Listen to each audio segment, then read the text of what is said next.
chaos of life, where paths diverge, seeking peace, not just in the dark or the light. Heavenly Father, hear our humble cry.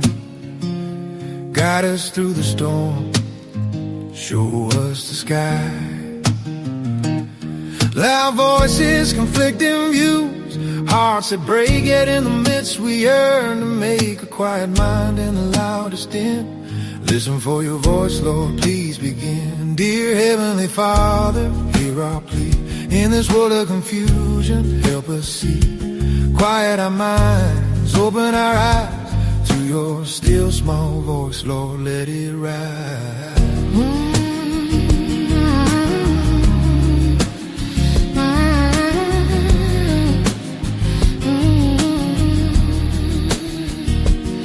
In the silence we find our way.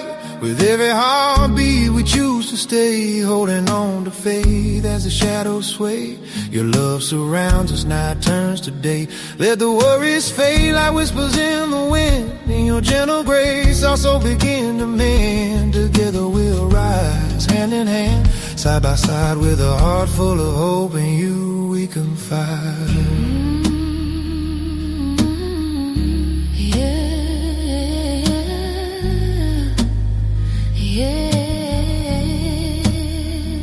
Deception and schemes, they seek to divide, but deep inside we long to unite.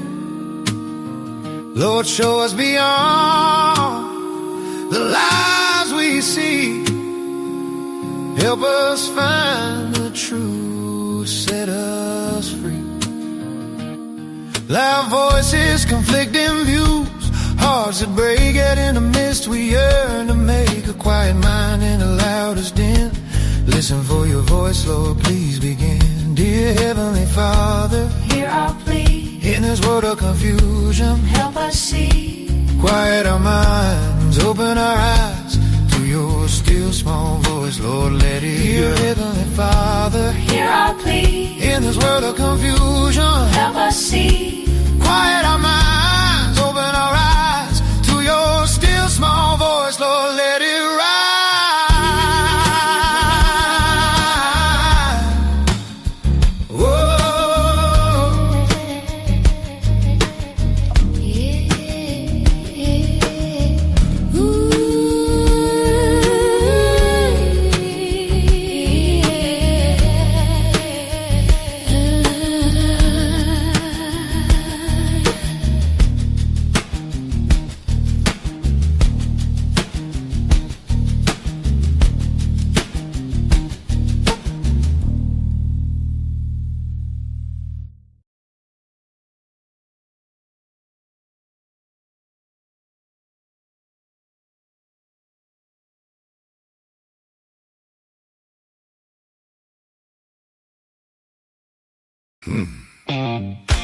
But the nice cream cake, baby, I'm just letting myself be. Yeah.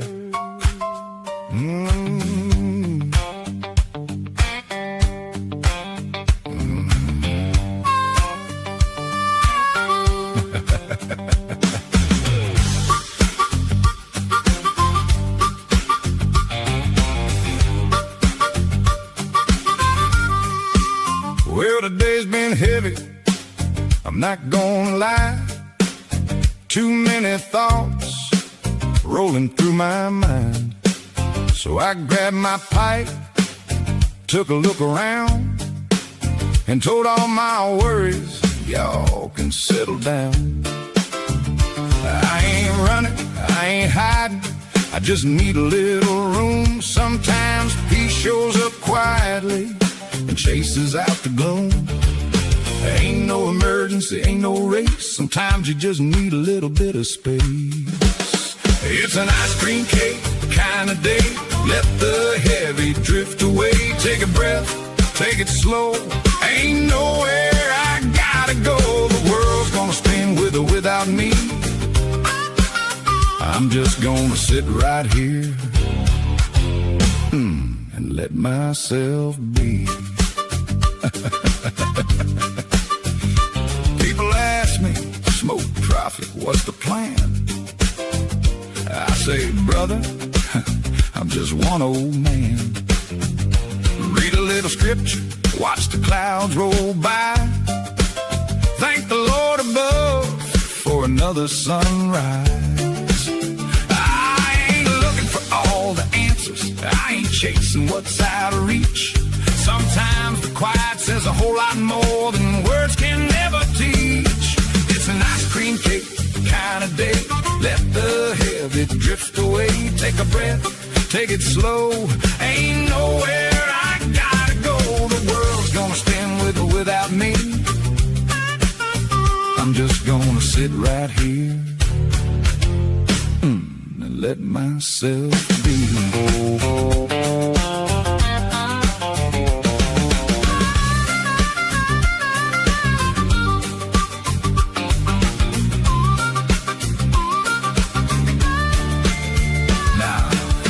Cream cake ain't hard to love. Sweet vanilla drifting on the breeze above.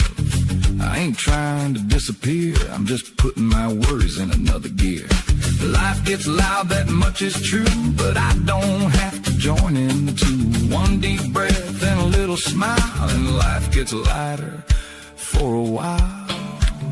No sir, I ain't escaping, I ain't hiding from a thing. I'm just slowing down enough to hear the evening sing. The birds still chirp, the wind still blows. Funny how peace shows up when you let life go. It's an ice cream cake kind of day. Sweet vanilla drifting my way. Take a breath, take it slow. Ain't nowhere I gotta go. One old Marine with a grateful smile, just enjoying this a little while. The world can hurry if it wants to race. I'm gonna stay right here in my happy place. It's an ice cream cake kind of day. Well, that's better. Coffee's warm, the sky's looking good, and today's a whole lot lighter than it was an hour ago. That'll do just fine. That'll do just fine.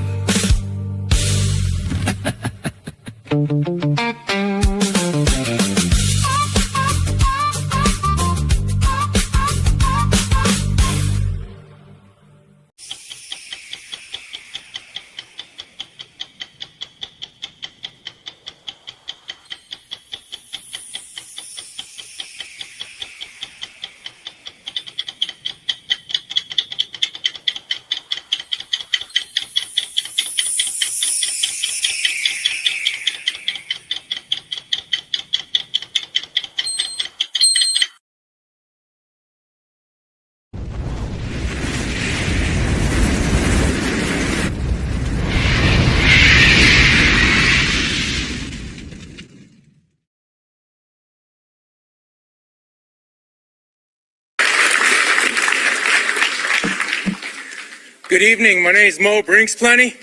I'm a citizen.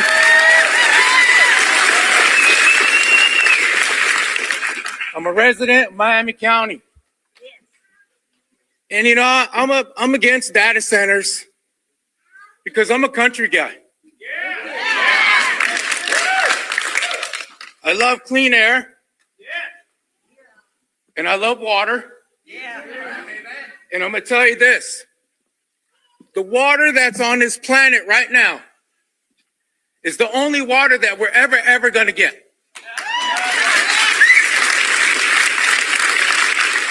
In 500 years, it's not some amazing spaceship going to come and renew our water. This is it. It's not a resource. It's the source of life.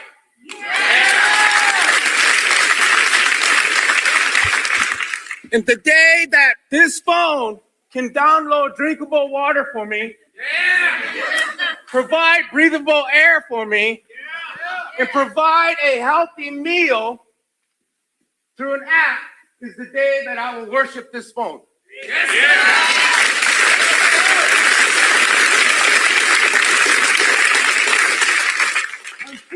day, I'm going to continue to worship God who created everything on this planet.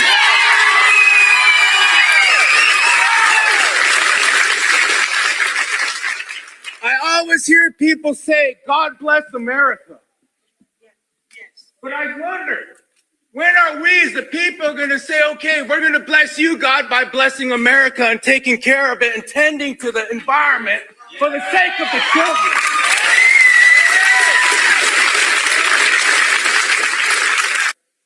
Mad respect for all of you. You're all in a tough decision, a tough place. But you ran for that position. So now, don't be like other fools in this country. Do the right thing and people.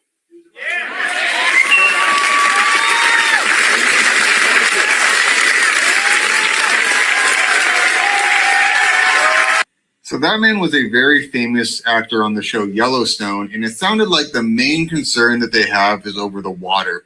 So which data center project is this, and how much water are they going to use? Well, the project is in Ohio. It's called the Piqua Project, and it's a hyperscale data center that would sit on 607 acres.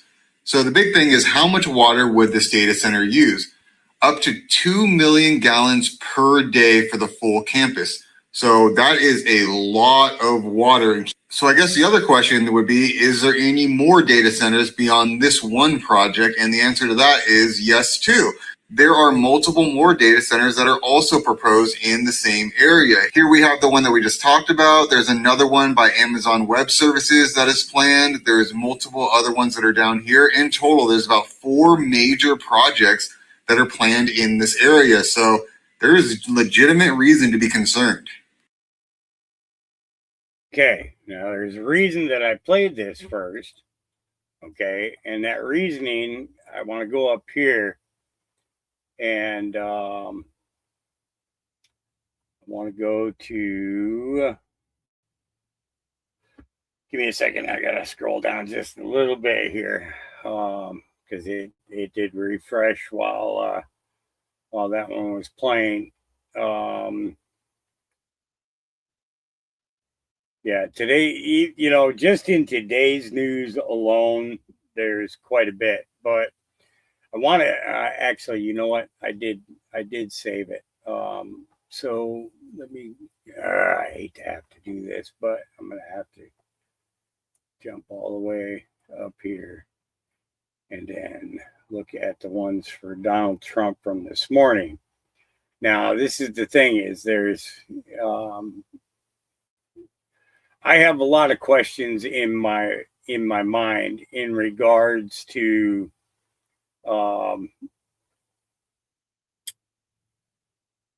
these data centers. What's legit and what's not in regards to consumption of resources. And this is the thing is, let me find this. It should be coming up here because I had a bunch of them from the president, like all of them pretty much in a row. And Marco Rubio as well. Let's see. We're getting there. Sorry. Should have been more prepared for this. Where did my...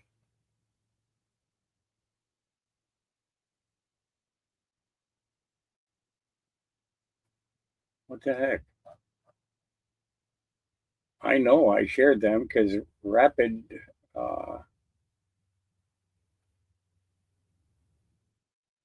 did I go past it?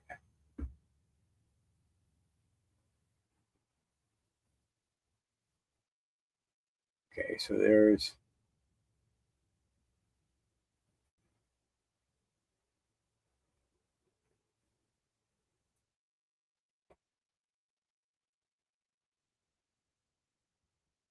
Where are you?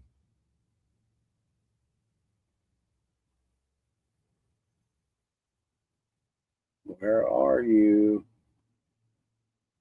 Hi guys. I didn't. Oh, by the way, hi. Yeah, I didn't even say hi or anything, did I? I just jumped into it. Why does it look like this is still like trying to refresh on me?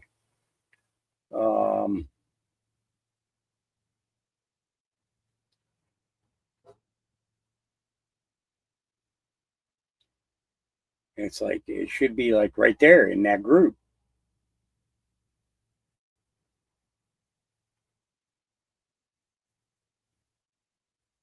What the heck?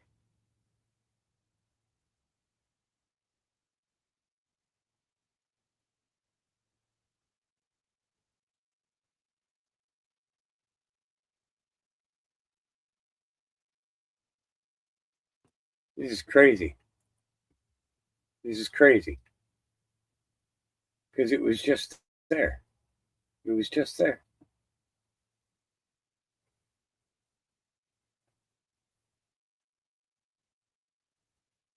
We'll go back up to it here in a minute. Let's see. Okay, there's that one.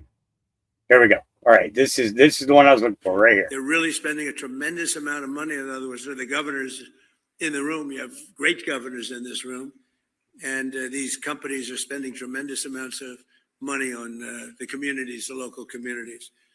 So I think it's important that we tell the local communities that, because other nations are trying to get us to slow down, and they're spending a lot of money on propaganda, on press, PR, trying to convince everybody that this isn't a positive thing. And if we don't do this, we're going to be left behind. And even communities compared to other communities, you have some communities that really want this. This isn't all negative stuff. You have communities that really want the data centers.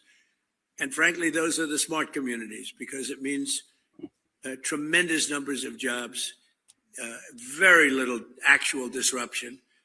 And the ones that don't want it, the happiest people in the world are foreign countries, number one, and number two, other communities within our country, because they're begging for them to be there. And some of them are great communities, very, very forward-looking communities, very smart communities. So this is President Trump just confirmed China is funding propaganda campaigns against data centers in America. Okay. Other nations are trying to get us to slow down, and they are spending a lot of money on propaganda, on PR, and trying to convince everybody that it isn't a positive thing.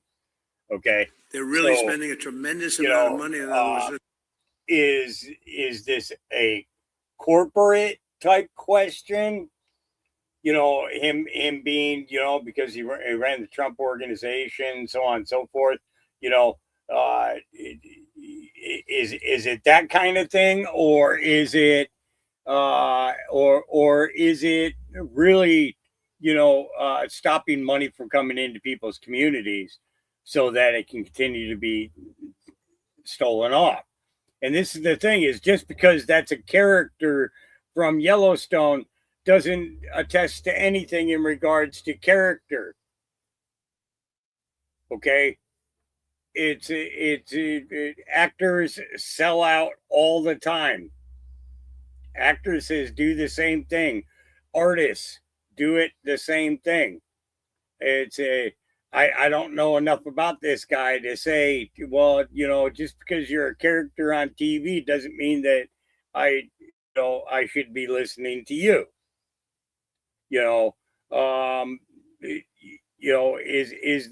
Is there proof of this? And I know that Wall Street Babysitter was put together a thing there where he looked up at how much water would be necessary. But again, is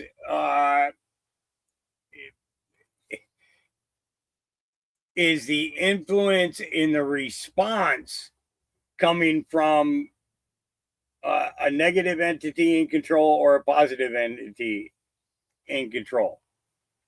So we don't know if they're actually good or bad, because nobody's shown us anything that shows the damage that these things do. Now, we've heard people say, sounds for big air conditioning systems and things like that. Yeah, I can understand that. are these, it's not like they're setting these places up in residential areas, you know. It's like we're not being shown these things. And I don't know. To me, I think it's more than data centers. I don't think that they're just building data centers. I think that there's a whole bunch of other different technology that's being put together, and they're just keeping it under wraps, and it's under wraps of data centers. I believe that they are building data centers. I'm not doubting that, but I'm also saying that I don't think that all of these 500,000 businesses that are going to be built throughout our country, I don't think that they're all. I just don't. I don't think that. I can't think that, because that makes me just as crazy as the rest of you, and I can't be that crazy. I can't. It's you have to be weirder than me. Okay. I'm just saying you have to be weirder than me. So this happened yesterday. And this was one of the things that I wanted to talk about. So shutdown. House Republicans voted to block the Democrat government shutdown. It is now up to Leader Thune to decide if he wants to stop their planned shutdown.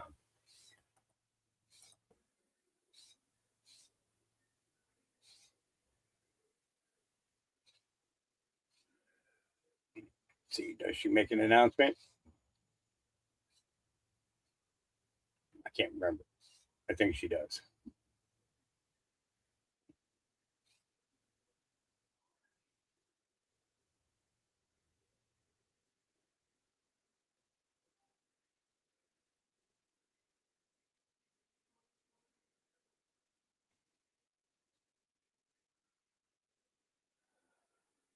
On this vote, the yeas are 220, nays 205. The bill is passed. Without objection, a motion to reconsider is laid on the table. Okay, so this was HR 9770. So let me see if I can pull this up. HR 9700, right? Oh, fuck that.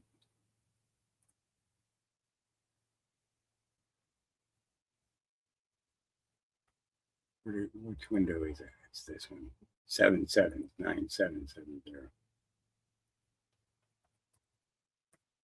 I haven't smoked enough today for my brain to be functioning properly.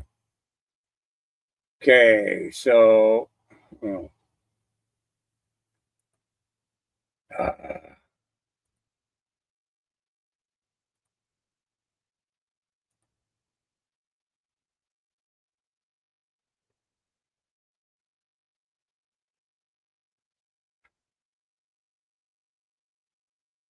let's see what he comes up with.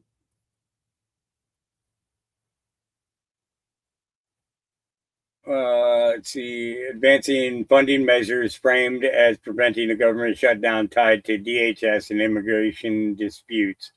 The attached video captures the live floor vote tally, so on and so forth. With the bill now in the Senate, Majority Leader John Thune holds decisive influence amid ongoing 2026 partisan tensions over border security funding and avoiding further partial shutdowns. So, yeah, it's kind of bullshit, that they want to they want these games to continue. All right, let's see, and then let's see here. We're going to Dover. I guess some of you are going with us to honor our heroes, and they are indeed great heroes, actually. They said, and all of them said very strongly, we cannot let Iran have a nuclear weapon. They won't have a nuclear weapon. So we're going to honor them. And one of the hardest things to do, for me, it's one of the hardest things to do as a president, but has to be done. We're going to Dover. Yeah. So, yeah. And then I don't know if I went down far enough to hit the Promethean for yesterday that we didn't get to cover because I got preoccupied with 10,000 other things. That happens sometimes. Mother Teresa. Let's go here. Forget the Dalai Lama's CIA payroll. Mother Teresa laundered billions for the Vatican Bank and was connected to child trafficking. Pay attention to who she hung out with. Out of the millions of dollars of donations, only 7% of them were actually used for medical care or local charity. She had a tendency of starving her patients of care and saying it brought them closer to the Lord. Volunteers and medical doctors went on record speaking about the horrifying conditions. While her organizations pulled in vast fortunes, none of the donations were going to the dying patients. She met privately with Hillary Clinton and created the Home for Infant Children. That's like the beginning of a horror story. Sister Concilia was selling babies for $550 up to $1,750.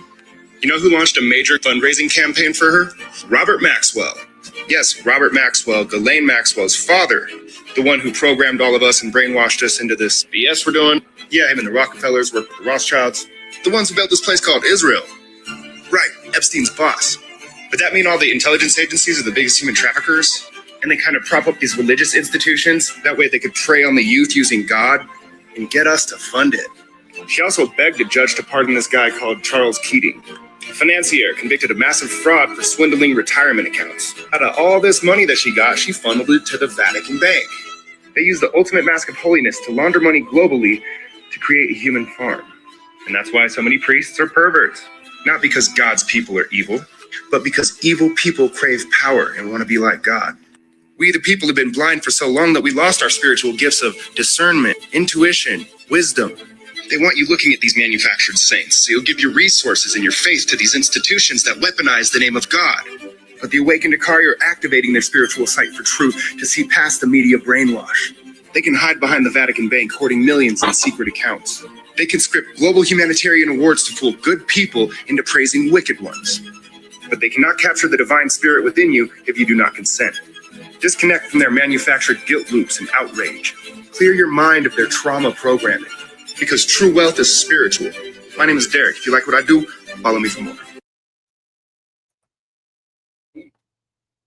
Yeah. Smart kid. All right. Patriot Dad, EV 2.0. Here we go. So I can't really tell if this is intentional or if it's just some mere coincidence, random happenings. But Hassan Piker, one of the primary confiscators who stood in front of a group of students over the weekend, dressed like Mao Zedong, threatening the Democrat Party. No more to the fascist reactionaries, but no more to the Democrats who will collaborate and cooperate with the fascists, who will fund ICE, who will fund Israel, who will help poison the planet, who will stiff workers and help bosses. We don't need those Democrats anymore. Yeah, Hassan Piker, the guy who, when he was doing his little video game stream, was shocking his dog in the corner for just getting up. Yeah, that guy, him. Well, something wild just emerged from his background. Do you see this picture back here on the wall? Do you know what that is? Let me show you. Now, I know everybody wants to make the story about Hassan Piker having a framed image of the headline from the New York Times from the day that the United States was attacked on 9/11. U.S. attacked, hijacked jets, destroyed Twin Towers, and hit Pentagon in Day of Terror. Look, you can see it right there. See that? That's the same New York Times headline framed on his wall. Even though normal Americans would think it's crazy to have that framed and displayed on the wall in the background, that's not the wild part. What's wild is we've seen this exact image before. Do you recognize this image?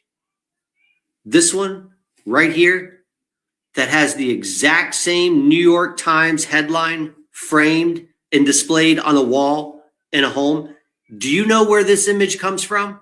That image came from document number EFTA 00553090 from the Epstein files. Yeah, that's right. Jeffrey Epstein had the exact same image on the wall in his home on display, exactly like Hassan Piker has, on the wall, in his home, on display. Again, I don't know if this is intentional or if it's just some mere coincidence that Hassan Piker has the exact same photograph that Jeffrey Epstein had on his wall, in his office, on display. Winky dink. What you think? I don't know. All right. Because they're trying to defraud the system. They might have cast a ballot because they just weren't aware that they were incorrectly put on the voter roll. They weren't aware that they weren't a citizen of the United States? No, They said in this instance that they weren't citizens. They were still is this accurately described as fraud when none of these people tried to register to vote? Yes, they cast ballots. 400 of them cast ballots. They had to actively go do that.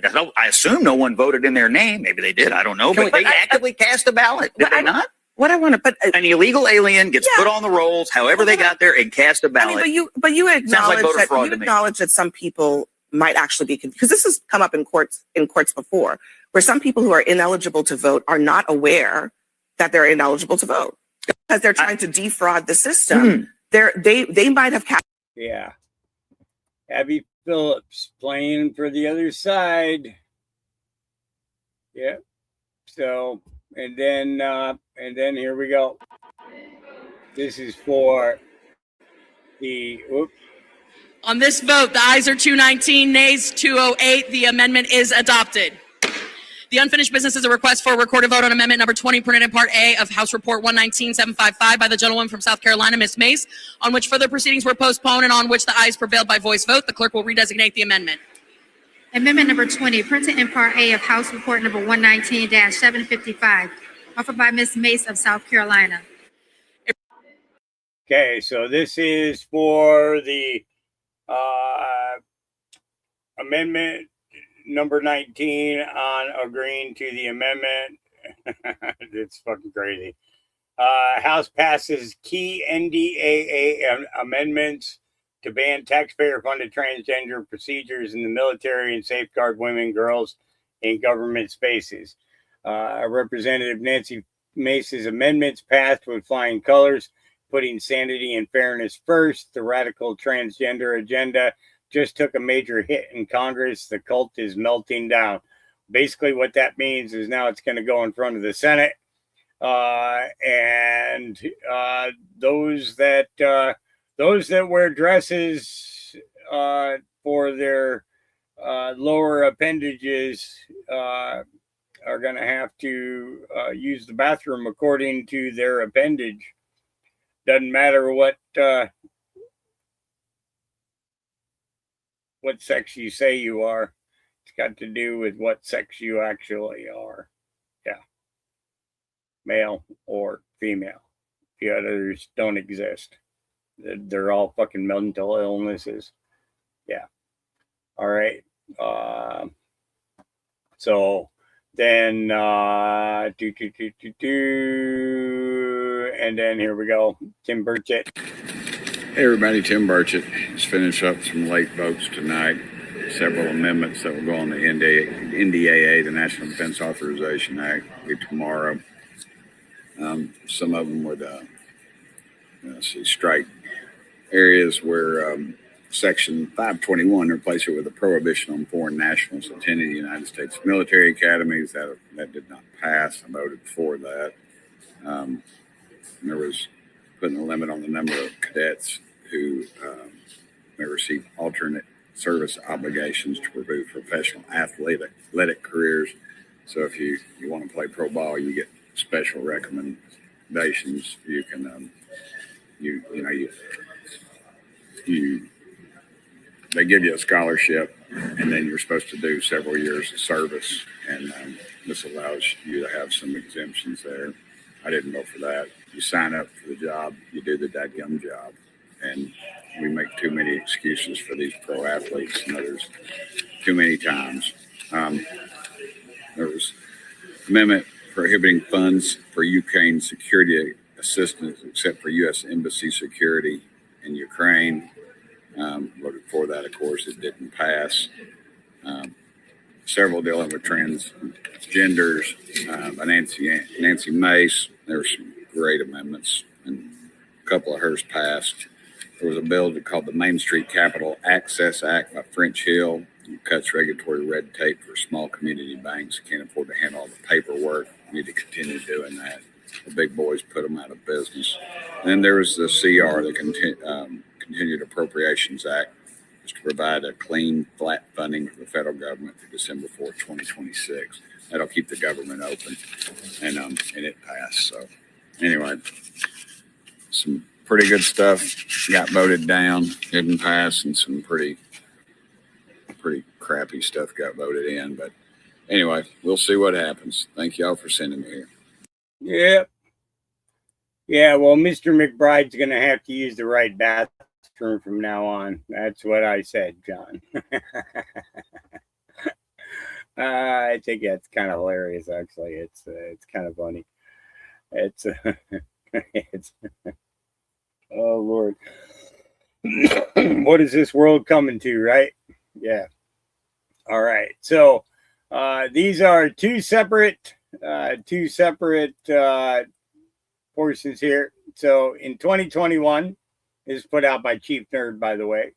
He's a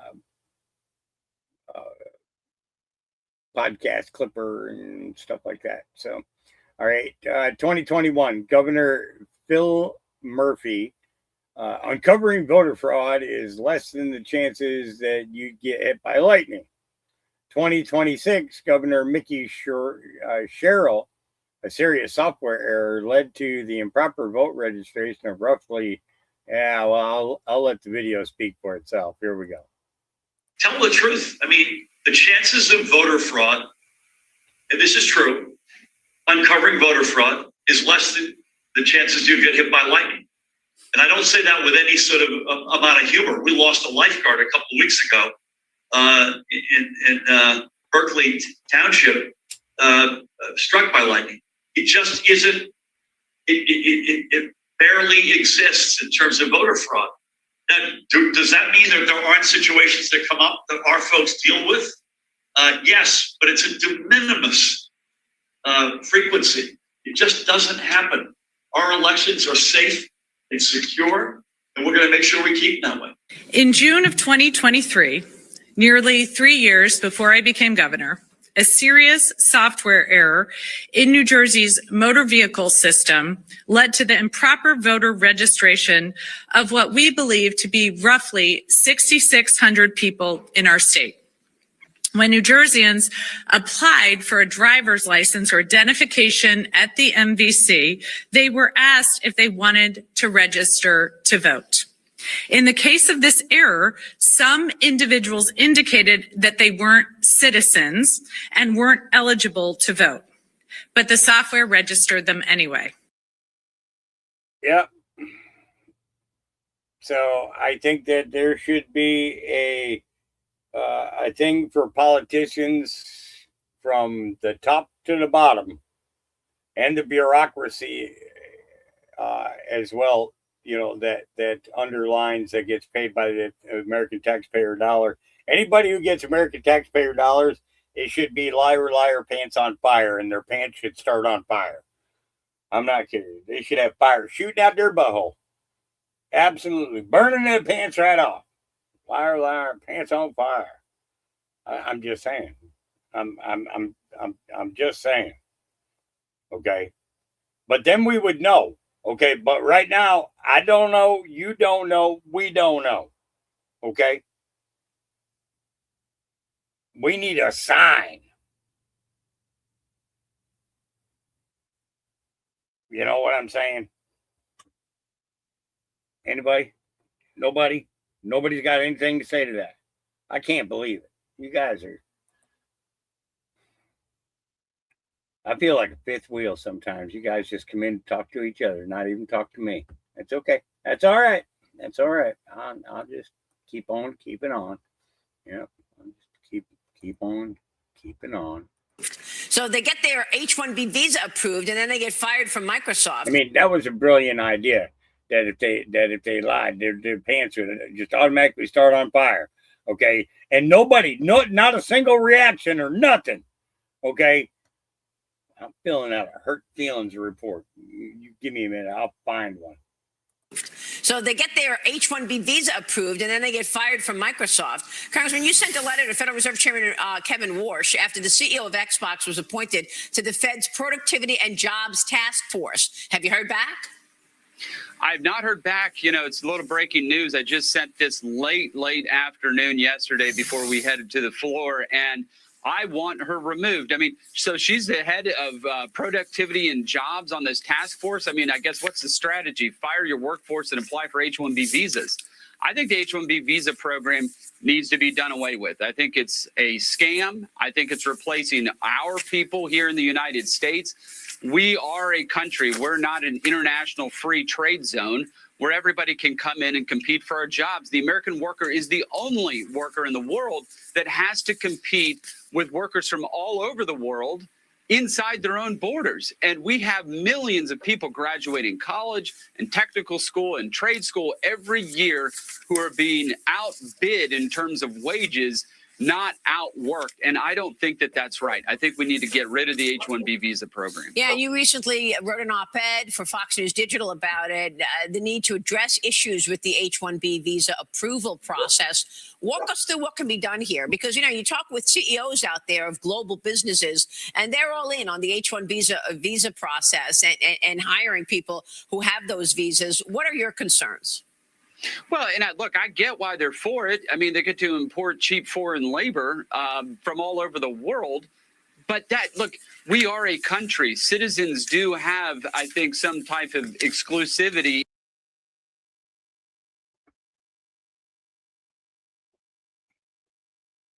Exactly, John.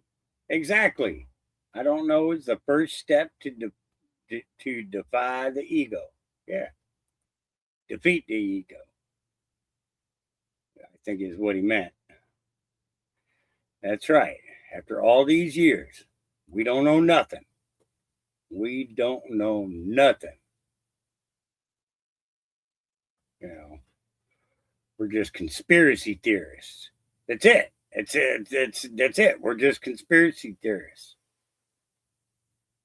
And that's how people talk about us, right? You know? So, and then here we go. Appreciate your constant land acknowledgments that were in the film. At this moment, give thanks to the first people on whose land we live, love, struggle, and work.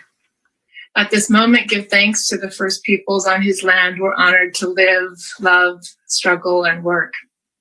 Wherever we're viewing this, let us acknowledge and give our respect and gratitude to Native peoples for the opportunity to work and live in their territories.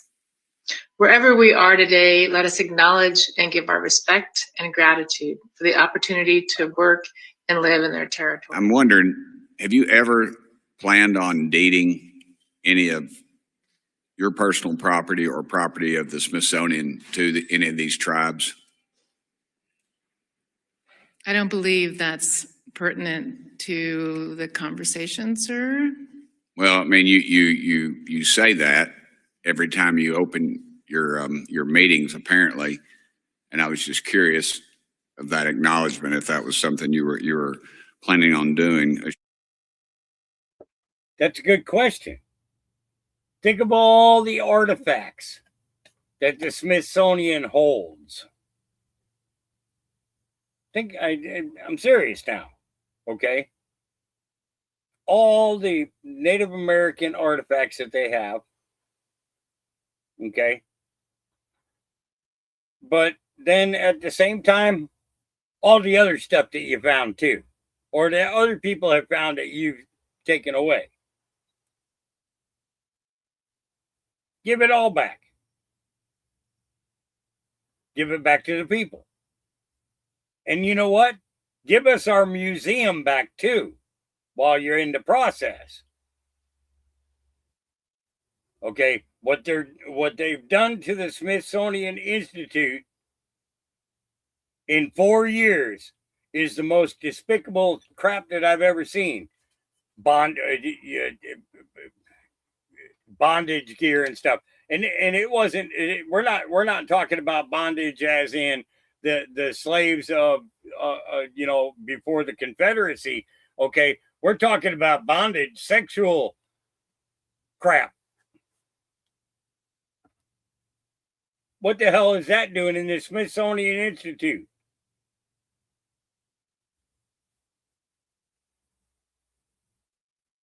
Yes, the giants. Give back the bones of the giants. Let the people see it. Let the people learn. Let the people know. All right. Department of State put this one out. This was put out yesterday afternoon as well. So we're playing a little bit of catch up here, guys. So what is at stake here is not simply the issue of what's happening in the Straits of Hormuz. There's a very fundamental principle about freedom of navigation. And if that is threatened, then I think the global economy is threatened, and the rules which have underpinned 150 years of international trade and commerce are also threatened. And that cannot be allowed to happen. But as I said, the United States remains open and willing to engage in positive, constructive negotiations and talks, so long as the commitments that are made are kept. And when those commitments are not kept, which is what's happened in this particular case, then there will be consequences. And that has to happen. If these consequences did not exist, then today we would be living in a world where the significant percentage of the energy supply of this region and 20% of the energy supply of the world is being held hostage by a nation state, by a rogue regime who intends to appropriate that and the right of tolling and controlling that shipping to itself, a right they do not have under any definition of international laws, particularly those that govern maritime transit. There you go. That's why we need the Strait of Hormuz open. I'm not going to get into these ones.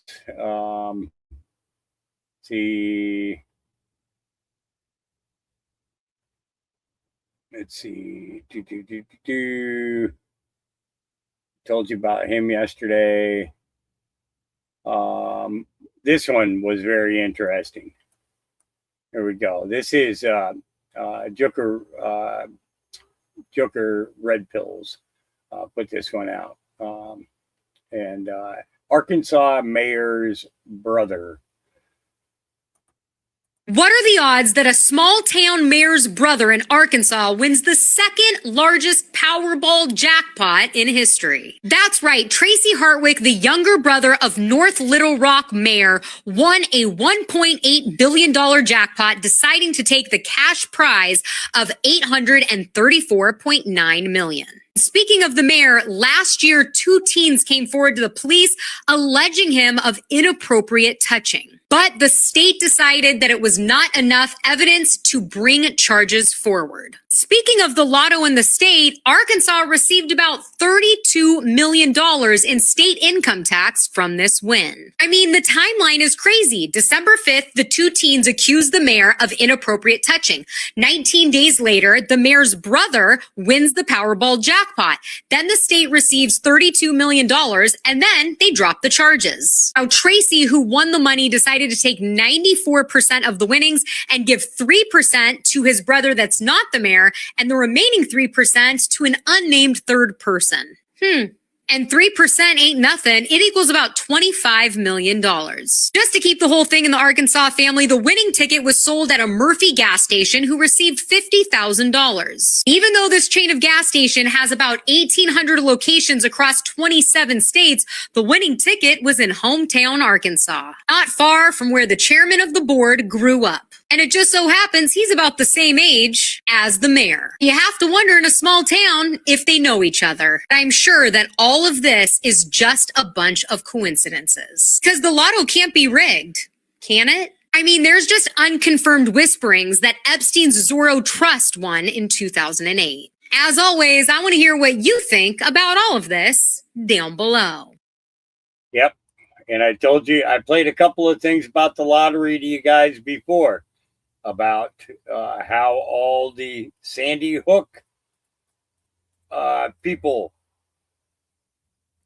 seem to have extremely good luck. You know, one of the family members all of a sudden won the lottery.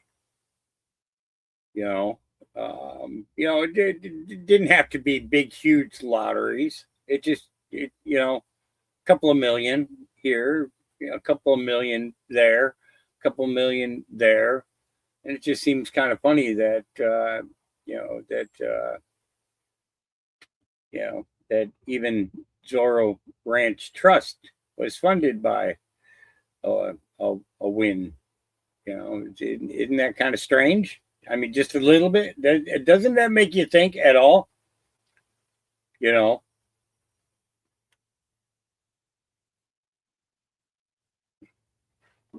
All right, here we go. Tim Burchett said, can you imagine the Democrat candidate for Knox County mayor in Tennessee marched in Venezuela for this dictator? Here we go. Leader Nicolas Maduro and his wife are due in a Manhattan courtroom for a status hearing within this hour. Now, he faces 4 criminal counts, including for narco-terrorism conspiracy, after U.S. forces grabbed him from Caracas in a raid in early January. Brian Yennis outside the courthouse with more. And Brian, good morning to you there. Bill, good morning. At today's noon hearing, we expect the judge to lay out the next steps in this high-profile case.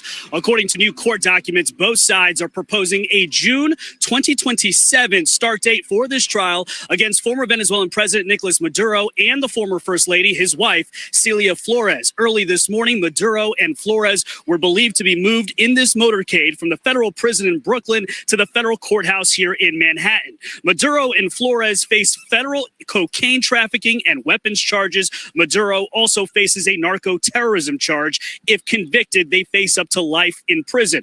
Prosecutors allege that for 25 years, Maduro ran Venezuela like a drug trafficking organization, transporting thousands of tons of cocaine as leader of the cartel de los Soles. The defense indicates it plans to file motions to get this case thrown out. First, by claiming that Maduro can't be charged because he has immunity as a head of state. Secondly, by arguing the U.S. military raid that brought Maduro to the U.S. was illegal. On January 3rd, President Trump ordered those U.S. special forces to capture Maduro and his wife in the presidential palace in Caracas. Maduro has called himself a, quote, kidnapped president and a prisoner of war. The Trump administration argues Maduro was an illegitimate president. Here's then Attorney General Pam Bondi arguing that the raid was legal.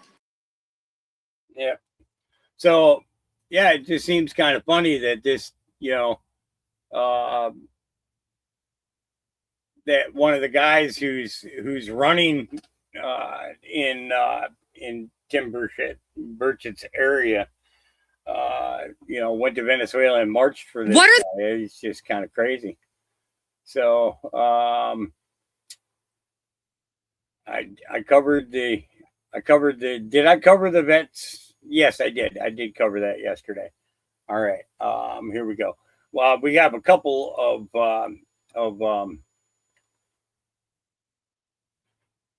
Katie Hopkins. Yeah, my brain is. Yeah, I'm not fried that way. I'm just tired. Breaking news here in batshit bonkers Britain on the Isle of Man, where I will be at the Gaiety Theatre this evening. First up, Gary Lineker says he would love to pay more tax. Yes, the same Gary Lineker that fought HMRC tooth and nail for £4.5 million in tax that he allegedly owed under IR35. In other news, Angela Rayner, the ginger growler, is back as the housing secretary. You may not know, but she got an £18,000 payoff when she was fired as the housing secretary for not paying taxation on the homes that she'd acquired. And now she's back. So she owes the British taxpayer £18,000. And finally, Andy Burnham on his big free giveaway. Suddenly he's found the magic money tree. Bus fares will be down to £2. He's going to reduce the pressure on pubs by making their business rates 20% less. But as always with lefties, business rates went up for many pubs by over 50%. So by bringing it down or taking 20% off that, it's neither here nor there. Our pubs still won't be able to make it. I very much support Rupert Lowe and his idea to bring back smoking into pubs. We don't really care if it's healthy or not. We just want the freedom to do what we like with our own bodies. And finally, as a PS, here on the Isle of Man, they've gone net zero nutters completely. They're talking about building massive, massive wind farms offshore on this beautiful island. Some of the wind farms will be the size of the Eiffel Tower. Where do these net zero nutters think that wind farms come from? Do they think that they're hand knitted out of hemp seeds or something? Do they think that they are fabricated out of yogurt? They're not, are they? This is all environmental vandalism, and Isle of Man needs to quit trying to put wind farms where they don't belong. That's it, my darlings. Batshit bonkers Britain. She is crazy. She's nuts. So with where Maduro's concerned, I think that they are getting so much fucking information from him that that they're checking the credibility of certain things. But you got to remember that there was an organization down there. There's still a couple of members still left. One of the ministers down there is 100% anti-Trump and anti-American, and he's been given the lady who took Maduro's place some trouble, gave trouble to the people who went down to help with the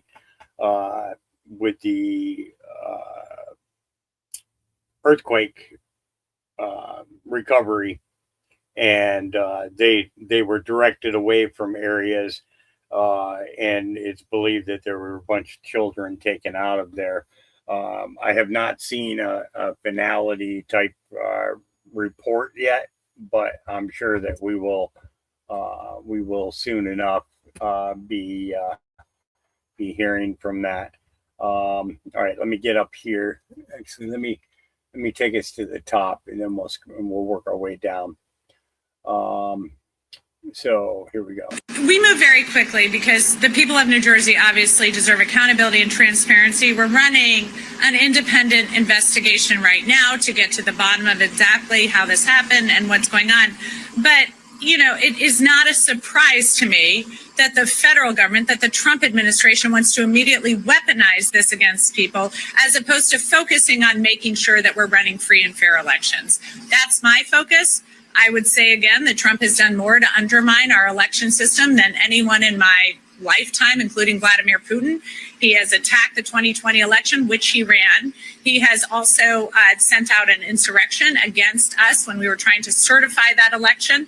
He then has defunded all of the ways in which we protect and keep our elections safe. So contrary to what he's doing here in New Jersey, we are focused on running fair elections and getting to the bottom of what took place. We move very quickly. I believe that you are a liar, Mickey Cheryl, whatever, however you say your name. Yeah, I think that you're a liar. The choice facing some immigrants: pay $1.8 million in fines or leave. Tens of thousands of immigrants have received letters to pay up or leave as the government enlists debt collectors and seizes tax refunds. Yep. And it brings you right to here. Assistance to voluntary self-deport. Yep. There you go. Just that simple. Yeah. Go to the brings that CBP app right up on your screen. Yep.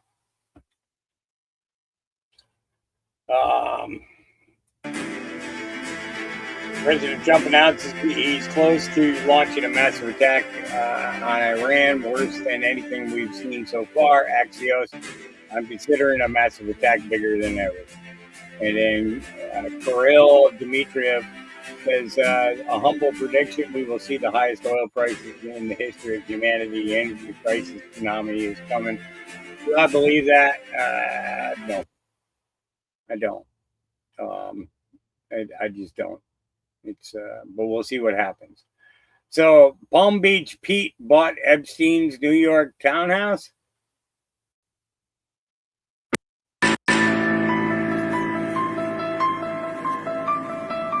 Hey guys, it's Palm Beach Pete, and when I went on state, because I usually went on state, I'm gonna buy this beautiful townhouse in New York City. Probably the best townhouse in New York City.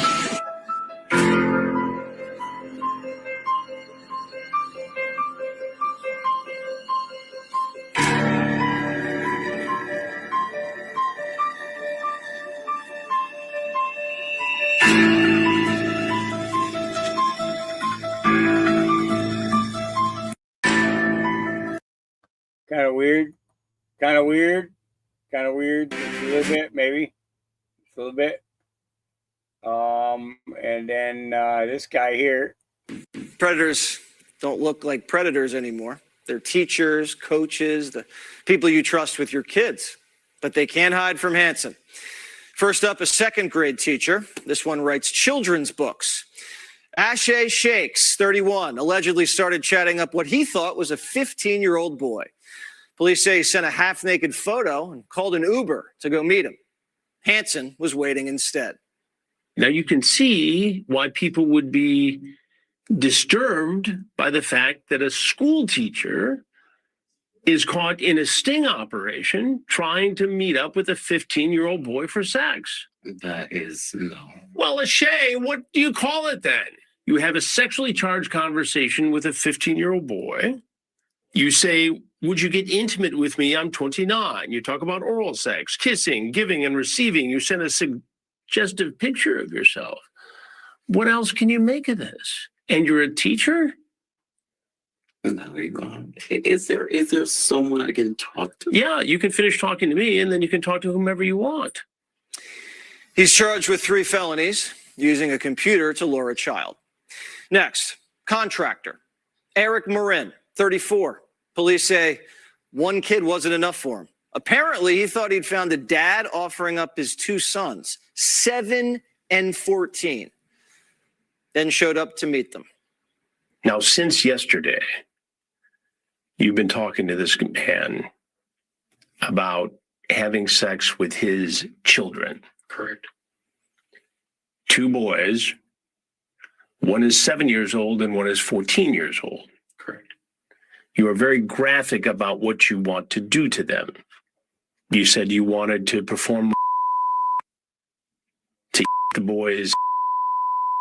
What did you mean by that? Just that.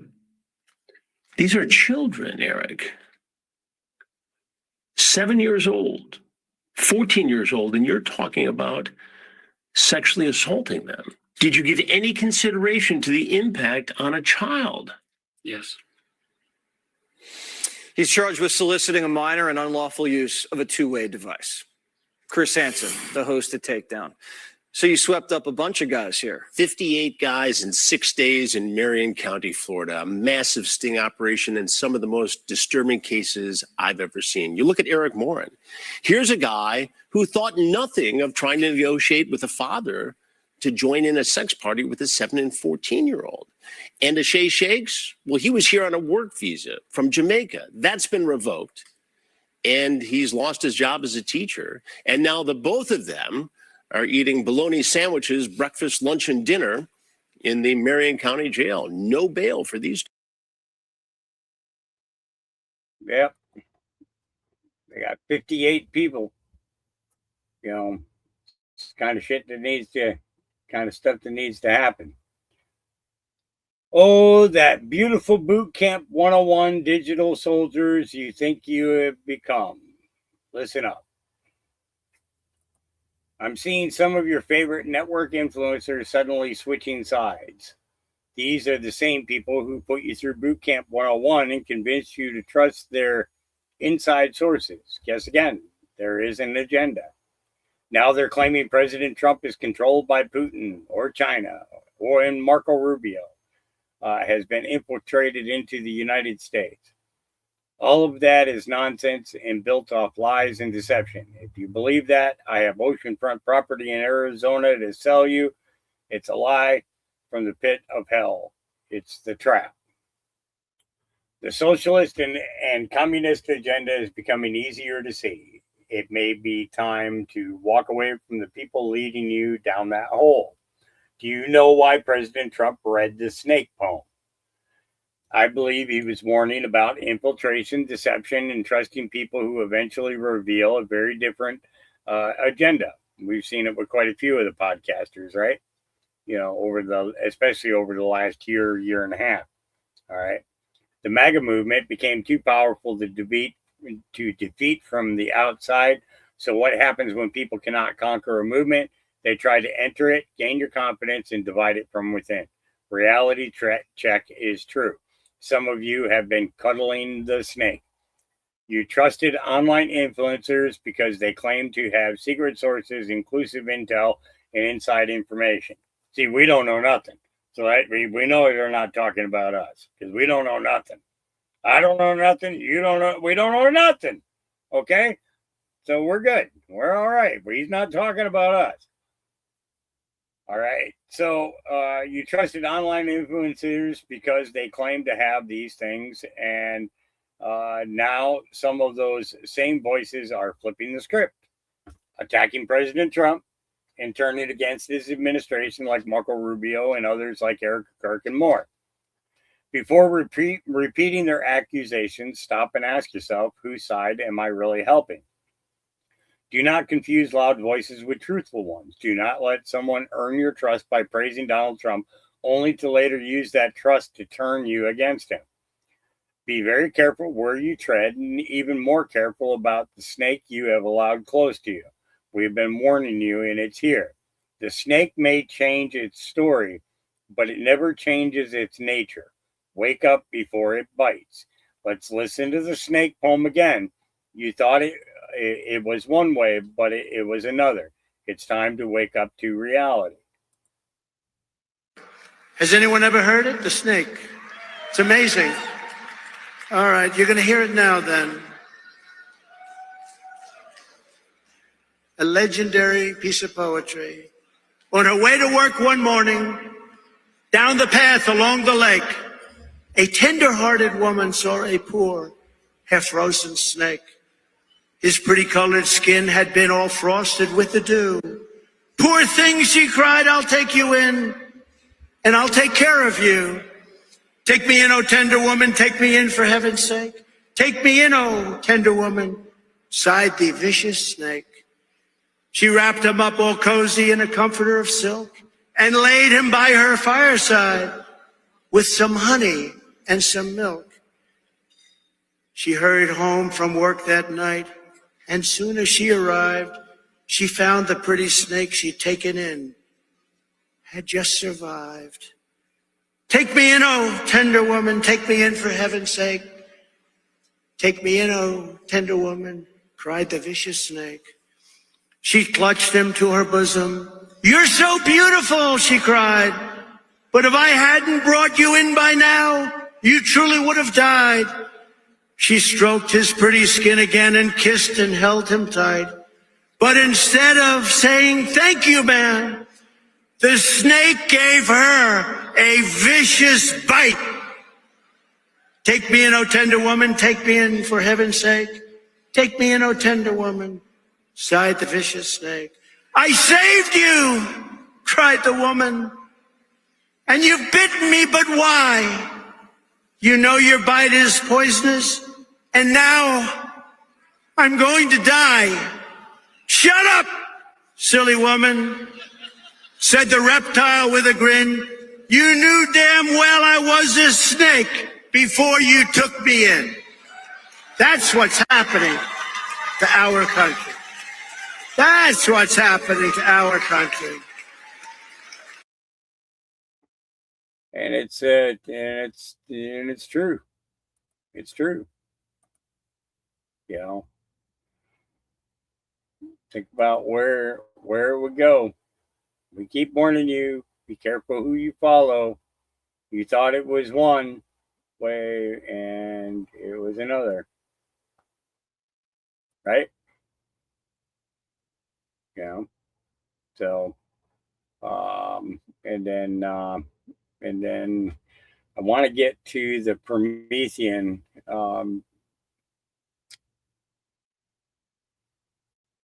before I finish out for the day, because there's not a whole lot, but there was enough to get me to throw something together for today. And where is Promethean? Come here, young lady. There she is. Susan Kokinda. Here we go. On Monday, President Trump announced that the United States will impose 50% tariffs on certain Canadian goods. And here's what U.S. Trade Representative Jamieson Greer said about the motivation for that action. In April of 2025, as you know, the president embarked on a new trade policy really designed at reshoring manufacturing production to the United States and getting the trade deficit down after exploding for decades. We imposed tariffs on all the world at varying levels. Of all the countries who retaliated against the United States, one was the People's Republic of China and the other was Canada. So it was Canada under the newly minted Prime Minister Mark Carney, which was the only country outside of communist China that retaliated against the United States. And Greer just called them out on it publicly. Greer's comments point to something taking shape quietly on our northern border, something that's about to make the phrase special relationship obsolete. Here's the story you're being handed. Trump slapped tariffs on Canadian goods. Mark Carney rose up as the defender of Canadian sovereignty, and the big bad United States is bullying its little neighbor. But that's not the fight. If you look at Canada as a country, you're missing the point. Mark Carney's function isn't to defend Canada. It's to rescue the globalist system from the resurgent American Republic. And this week, we saw big developments on both sides of the Atlantic. I'm Susan Kokinda. I've tracked how the British have used this special relationship with the United States to maintain their global power since the beginning of the last century. And what I'm going to show you today is that that arrangement is quietly being replaced by something else. You're going to want to follow this, so hit that subscribe button and like and share so we can reach more people. I'm going to cover three things today. First, the command structure Carney has assembled and who's staffing it. Second, why the model the empire has run for 100 years is finished and how their own people are admitting it. And third, the reversal that almost no one has noticed, the one that points to a new operating system and a new address. So let's start with Mark Carney's reaction to the 50% tariff announcement. Carney declared Trump's actions as threats to Canadian sovereignty, and he declared that Canadians would stand together in the face of it. But a government selling itself as a defender of national sovereignty has staffed its operation with a very particular kind of person. Let's take Dominic LeBlanc. LeBlanc is the Minister for Canada-U.S. Trade, the man directing the trade negotiations with the U.S. But LeBlanc holds a second title at the same time. He is the President of King Charles Privy Council. Let that sink in. The man handling the trade portfolio also sits at the head of the King's Privy Council in Canada. And let's not forget that King Charles is the official sovereign in Canada. Then look at who Carney just installed to run his own office. Her name is Maya Johnson. And the appointment is a first. Canada has never had a chief operating officer inside the Prime Minister's office before. So who is she? She's an American and a Democrat operative. According to the Toronto Sun, she worked with Clinton's 2016 campaign against Donald Trump. And in 2020, she worked for Michael Bloomberg's political operation, which was built to power Bloomberg's own short-lived challenge to Trump. And her relationship with Carney goes back to the green climate finance architecture that Carney was building when he was the UN's climate envoy. That same world also ties Carney to Bloomberg. Remember that. It's going to come up again later. So when Carney wanted to staff his office with a new position, he turned to an American, Maya Johnson, not Canadian talent, but globalist talent, reaching way back. Now, one more recent appointment sharpens this picture. The King's representative in Canada is the Governor General, the constitutional officer who stands in for the Crown itself. And Canada got a new one in May. Her name is Louise Arbour. Where did she come from? Her career was built inside the United Nations international legal apparatus. She was the chief prosecutor of the UN's International Criminal Tribunals. And from there, she encouraged the creation of the International Criminal Court, the Soros-funded apparatus that was just announced by Secretary of State Marco Rubio in a special message to the American people last week. Halfway across the world, there's an institution that calls itself the International Criminal Court. But as we speak, the ICC and its friends are waging a war against our country, not with bullets or missiles, but with statutes, compacts, and the force of so-called international law. This administration will not sit by as the ICC and its allies seek to threaten our people. If they believe they can deprive us of our sovereignty, we will teach them the full meaning of American resolve. So the new Governor General, the King's representative, Louise Arbour, comes out of the very international legal architecture that the Secretary of State warns is a threat to our sovereignty. And here's another quick reminder. Jack Smith, the special counsel deployed against President Trump in his first term, also came out of that same ICC. So look at the team around Carney. A trade minister also heads King Charles Privy Council, a governor general, again reporting to the Crown, who comes out of the globalist legal machinery, and an American managing the prime minister's office tied directly to the Clintons and Michael Bloomberg. That's not a coincidence, that's a pattern, and it's pointed at Donald Trump.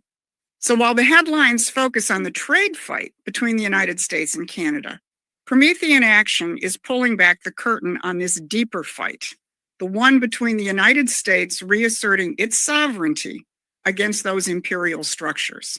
If you want to follow that fight, subscribe to our free newsletter. The link is in the description. Now, having a president and an administration that actually fights for American sovereignty is something we haven't seen much of in recent decades. And that's what makes this fight different. And that's why the empire is going back to the drawing board in terms of how to handle the United States. For months now, the House of Lords and the empire's other mouthpieces like Chatham House in London and the CFR here in the United States have been admitting that the special relationship is, well, not so special anymore. On July 15th, Chatham House convened another of its America at 250 panels to address this new geometry. And this one was entitled Trade versus Protectionism, America's Enduring Economic Debate. And in the course of admitting that the pre-Trump world of unbridled free trade is over and not coming back, one of the panelists spilled the beans on how Americans used to view free trade in the 19th century. This is what Chatham House fellow Heather Hurlburt said. As late as the 1890s, American politicians were equating protectionism with patriotism. The Speaker of the House said, "I am an American and therefore I am a protectionist." And not only that, if you were a free trader, you could be accused of being pro-British. Did you catch that? From the podium at London's Chatham House came the admission that being in favor of free trade meant you were pro-British, because free trade was the British system. That's Chatham House admitting what was written out of American history for 100 years. But Hurlburt wasn't finished. And really, because there's nothing new under the sun, McKinley, before he was elected president, championed a tariff that some members of Congress hoped would squeeze Canada so hard it would agree to be annexed to the United States. Hurlburt says this isn't new. Well, maybe it's not new to President Trump either. It was in a discussion with Justin Trudeau about canceling NAFTA back in 2024, when Trudeau responded that that would destroy Canada. That's when Trump first talked about Canada becoming the 51st state. And it's not new to Mark Carney, which is why Carney is the point person for setting up a different relationship with the United States. In early June, the Wall Street Journal published an extensive article profiling Carney's new role. It was entitled, "The Canadian Who Steered Europe Away from the US." And it reports on the difference between then British Prime Minister Keir Starmer and Carney. When Starmer at the recent G20 summit said that the West had to salvage its relationship with America, Carney's answer was, "We don't have a relationship to keep." The empire knows that as long as Donald Trump is president, there's no point trying to massage the special relationship, which is why the public address for managing imperial policy toward the United States has for now shifted away from London. So go back to that G20 summit where Starmer was still trying to save Britain's relationship with the United States. Starmer was already out of the loop. Carney was already working with Andy Burnham months before Burnham became Britain's new prime minister this week. Here's what that same Wall Street Journal article said back on July 7th. Carney's team has been quietly pitching his ideas to the UK's likely next prime minister, Andy Burnham, whose chief economic advisor was once Carney's Bank of England deputy. So let's look at that economic advisor. His name is Andy Haldane, and he was Carney's chief economist when Carney was the head of the Bank of England. He served directly under Carney. And now he's helping shape the economy of the new British government. But it isn't only Carney's people who got to Burnham early. So did Michael Bloomberg. Here's how Burnham himself described it back when he was mayor of Manchester. I've been a partner to Bloomberg Philanthropies since my first year as mayor, and our region has benefited enormously as a result. Now remember, Bloomberg is no ordinary billionaire. He's the Democrat face of the oligarchy, the Wall Street financier who spent billions of his own money to run against Donald Trump in 2020. And Bloomberg's partnership with Carney goes back a decade. In 2015, it was Carney, then running the Bank of England, who tapped Bloomberg to help write the global rules for imposing green policies through climate finance. And that project is also where Carney recruited Maya Johnson, who now has that new position in the Prime Minister's office. So look at all of these figures: Bloomberg, Haldane, Johnson, and of course, Carney. This is the Davos world of financial and climate technocrats, the world that treats sovereign nations as things to be managed from above. And it used to run through London. Its center of gravity is now Carney. And Burnham, the new prime minister, is just a subset of this new policy configuration. And you can see it in one last detail. When Carney recently unveiled his Canadian-led defense bank in Ankara, Turkey, Britain, still under Starmer, declined to participate. With Carney's networks already positioned around Burnham, it now looks like that decision is being reconsidered and Britain may join Carney's new institution. Put this all together and here's what you get. The empire is writing a new operating manual, and for now, it's being run from Ottawa, not London. So let's go back to Donald Trump's tariff announcement and Jameson Greer's observation about Canada being only one of two countries to retaliate against the United States. Canada, as in Mark Carney's Canada. Carney isn't defending Canada from Donald Trump. He's at the center of the empire's new operating system for dealing with the United States. No more special relationship, rather an open attempt to confront the United States and to try and stop Donald Trump economically and strategically. But the empire has a problem, and it's the same problem they've had for more than a century and a half. As long as the United States uses the American system to protect and advance its industry and its economic sovereignty, the imperial system is no match. That's why McKinley's proposed tariff policies threatened to bring Canada under the United States way back in the 19th century. Carney and the empire hope they can weaken Donald Trump and prevent the continuation of his policies beyond his presidency. That won't happen if Americans understand and back the president's economic revolution. If you want to be part of that, join Promethean Action as a supporting member or a contributor. This has been your midweek update. Thanks for watching. Please take a moment and subscribe to our free newsletter at prometheanaction.com. All right, and that was Susan Kokinda with Promethean Action. And yeah, I need to get up and get out. I'm going to have to skedaddle here pretty quick. So I will see you guys again tomorrow. I'm not sure what time, but you'll see me sometime between 11 and 1 I should get started. It's all going to depend on how much I can get done in the morning. I got 2 days of semi good weather, and then I've got 3 days of really nasty weather coming in directly behind it. And I kind of need to get the kennels all shored up and everything, because they're kind of set up for just regular summer, which we're absolutely not having. It's this whole summer is off, and stuff. So I will see you guys again tomorrow. Remember that our Creator loves you and loves you dearly, and His Son loves you, and I love you, and I will see you guys again tomorrow. In the meantime, keep your head on a swivel.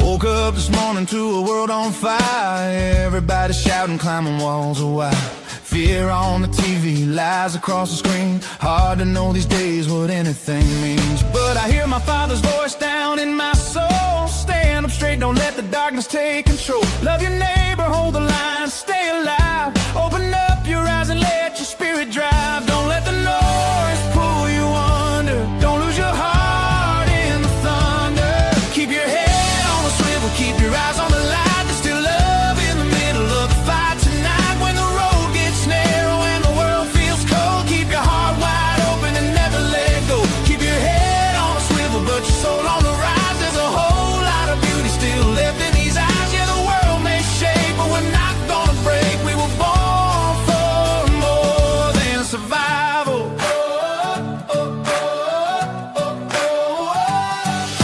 Little old lady waving from a porch swing. Kids on the sidewalk still learning to dream. Somebody praying in the middle of pain. Somebody dancing in the pouring rain. There's still good people helping strangers stand. Still working hard with calloused hands. Still holding family, still holding faith. Still finding hope when it all feels late. Don't let the fear define you. There's still a fire inside you.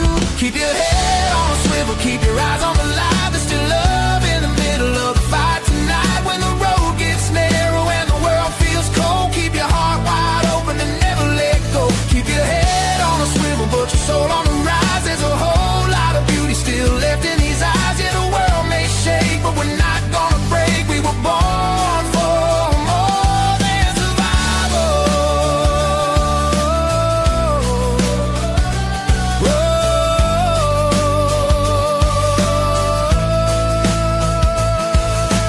Oh, don't forget who you are.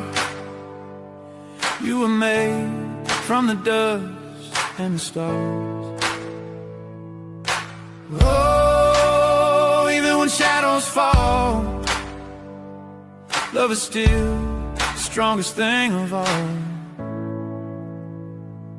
Keep your head on a swivel, don't lose your grace. Every scar tells a story, every soul has a place. And if somebody stumbles, you help them stand tall. That's the kind of strength that can heal us all. Keep your head on a swivel, keep your faith alive. There's still hope for tomorrow as long as we try. Yeah, the world may change, but love remains, and that's how we survive.